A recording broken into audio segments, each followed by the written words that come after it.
تو این ویدیو قراره 3 تا میم کوین رو بهت معرفی کنم که پتانسیل واقعی رسیدن به $1 رو دارن.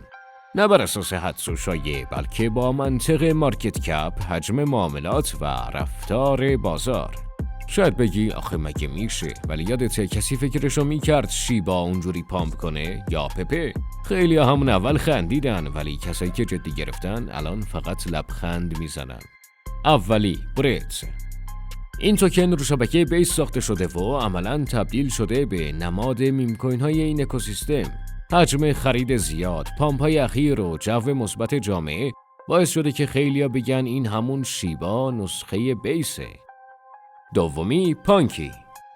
یکی از عجیبترین و جذابترین پروژه های میم فرندلی روی سولانا. طراحی خاص، برند قوی و البته پامپ های شدید. با توجه به مارکت کپ پایین، رسیدن به قیمت‌های بالا براش غیر ممکن نیست. سومی ویف. میم کوینی که همه رو با اسم و عکسش جذب کرد، ولی پشت ظاهر بامزه‌اش پامپای سنگینی هم اتفاق افتاده. داره توی لیست برترین میم کوین‌های سولانا تثبیت میشه و حجم معاملاتش هم بالاست. ولی اگه دنبال ریسک با پاداش بالا هستی، این پروژه ها رو باید زیر ذره‌بین نگه داری.